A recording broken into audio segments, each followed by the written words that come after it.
तो दोस्तों अब जो रोमन है वो यहाँ पे नहीं सिर्फ मंडे नाइट रॉ में अपना सेगमेंट कट करेंगे, बल्कि जो ओटीसी है यानी कि रोमन रेंस वो यहाँ पे मंडे नाइट रॉ में मैसेज भी रसल करने वाला है। जी हाँ, आपने बिल्कुल सही सुना। मैं यहाँ पे किसी भी तरीके से किसी भी पीएलई की बात नहीं कर रहा हूँ कि जो रोमन है वो यहाँ पे किसी पीएलई में कंप्लीट करेंगे। मैं यहाँ पे रोमन के मंडे नाइट रॉ में रसल करने की बात कर रहा हूँ।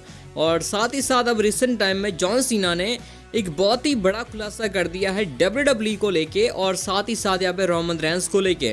लेकिन उससे पहले कि आज के इस वीडियो की मैं शुरुआत करूं, मैं चाहता हूं कि आप इस वीडियो को लाइक करके हमारे चैनल को जरूर से कर दे सब्सक्राइब।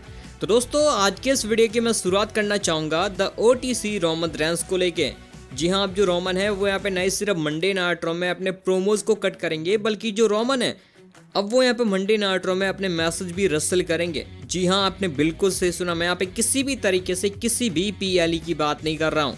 तो अब रिसेंट टाइम में कुछ ऐसा बताया जा रहा है कि जब यहाँ पे WWE ने रोमन को जो ये अपना मार्च मंथ होगा उसमें यहाँ पे हर एक मंडे नाइट रॉ के वीकली एपिसोड के लिए एडवर्टाइज कर दिया है। अगर आप WWE की ऑफिशियल वेबसाइट पर जाते हो और अगर आप वहाँ पर मार्च महीने में यहाँ पे रोमन की एडवर्टाइज डेट देखते हो तो जो रोमन है वो आपको मार्च मंथ में यहाँ पे WWE के हर एक डेट में यहाँ से एडवर्टाइज देखने को मिलेंगे। और अब उसी के चलते यहाँ पे सुनने में ये आ रहा है कि इनमें से मंडे नाइट रॉ का एक ऐसा भी एपिसोड स्पेशल होगा जिसमें कि जो ट्रैवल शिप है वो यहाँ पे कंप्लीट करने वाले हैं। और हाँ भाई, मतलब 2026 में यहाँ पे इस बात को सुनना कि रोमन किसी पीएलई में नहीं बल्कि यहाँ पे मंडे नाइट रॉ के एपिसोड में कंप्लीट करेंगे। यहाँ पे किसी भी जन्नत से या फिर किसी भी वरदान से कम नहीं होगा कि वो यहाँ पे 2018 के बाद या फिर 2019 के बाद तो यहाँ पे मंडे नाइट रॉ में तो मैच भी रसल नहीं करते हैं और वो यहाँ पे आते हैं और उसी के साथ बस अपना प्रोमो कट करके जो रोमन है वो यहाँ पे चले जाते हैं। लेकिन इस बार ऐसा नहीं होगा। इस बार जो रोमन है वो यहाँ पे रसल भी करेंगे, लेकिन वो यहाँ पे कोई एक ही मंडे नाइट रॉ का एपिसोड होगा। लेकिन उससे बाद अगर मैं गलत नहीं हूँ तो यहाँ पे रोमन ने अगर 2021 में या फिर 2022 में यहाँ पे बिगी और यहाँ पे साथ ही साथ बॉबी लैस्ली को मंडे नाइट रॉ के एपिसोड में फेस करा था। मेरे को इतना याद नहीं है, अगर आपको याद हो तो आप मेरे को कमेंट बॉक्स में जरूर से बता सकते हो। लेकिन ऐसे में अभी के लिए ये बताया जा रहा है कि जो रोमन है वो मंडे नाइट रॉ के एपिसोड में कंप्लीट करेंगे। अब इस बात की यहाँ पे कोई भी अपडेट नहीं है कि आखिर रोमन कंप्लीट करेंगे तो वो यहाँ पे किसे फेस करेंगे। क्या वो यहाँ पे फिन बैलर होंगे, क्या वो यहाँ पे CM पंग होंगे, या फिर कोई ये जो दूसरा रेसलर है वो भी यहाँ पे होने वाला है। लेकिन भाई 2026 में इस बात को सुनना कि रोमन किसी पीएलई में नहीं बल्कि मंडे नाइट रॉ के एपिसोड में कंप्लीट करेंगे। मैं एक बार फिर से बोल रहा हूँ कि यहाँ पे किसी भी वरदान से कम नहीं है।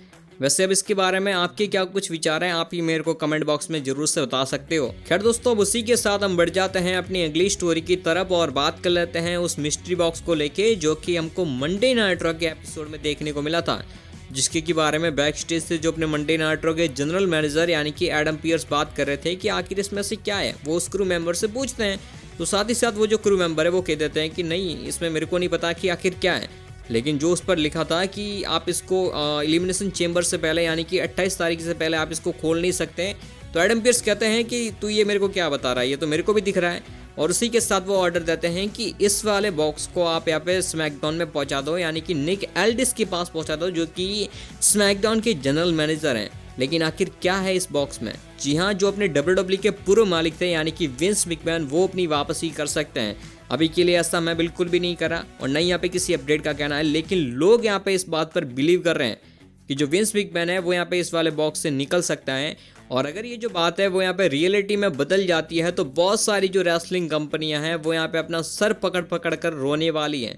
AEW हो गई, TNA हो गई, हॉग हो गई और भी यहाँ पे कई बड़ी बड़ी जो कंपनियां हैं वो यहाँ पे अपना सर पकड़ के रोएंगी या फिर अपने सर को पटकेंगी, क्योंकि एक विंस मैकमैन एक ऐसा नाम है जो कि यहाँ पे रेसलिंग की दुनिया में यहाँ पे उसको रेसलिंग की बुकिंग करने में उसका कीड़ा कहा जाता है।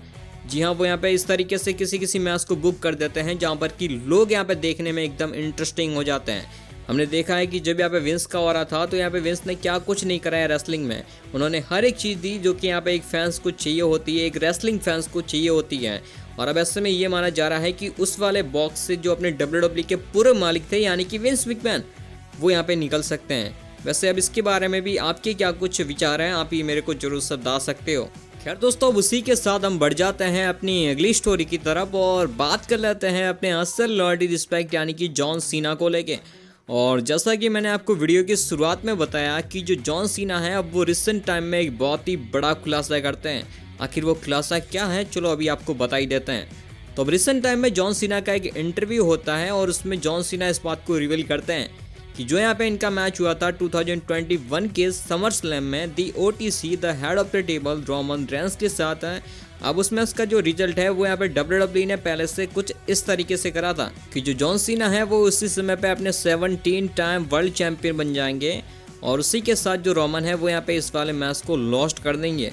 लेकिन जब यहाँ पे अपने बीस्ट इनकार्नेट यानी कि ब्रॉक लेसनर की रिटर्न को यहाँ पे डिसाइड करा गया, यानी कि फाइनली इस मैच की एंडिंग के बाद जो ब्रॉक लेसनर है वो अपनी वापसी करेंगे, तो उसके बाद से विंस ने एंड मौके पे इस सारे के सारे प्लान्स को चेंज कर दिया।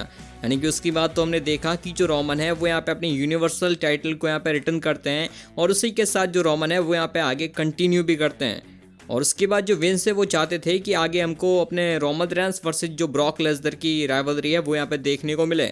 बाकी यहाँ पे जॉन सीना इस बात को बोल देते हैं कि अगर यहाँ पे एंड मौके पे इस वाले डिसीजन को WWE अगर चेंज नहीं करती है या फिर अगर जो विंस मैकमैन है वो यहाँ पे एंड मौके पे इस वाले डिसीजन को अगर चेंज नहीं करते हैं तो वो यहाँ पे 17 टाइम वर्ल्ड चैंपियन 2021 के समर स्लैम में ही बन जाते हैं। और उसके बाद अगर जॉन सीना का फिर से अपना फेयरवेल टूर होता और साथ ही साथ वो यहाँ पे रेसलमेनिया 41 में फिर से यहाँ पे कोडी रोड्स को हराते हैं तो वो यहाँ पे 18 टाइम वर्ल्ड चैंपियन बन जाते हैं, यानी कि 18 बार वर्ल्ड चैंपियन।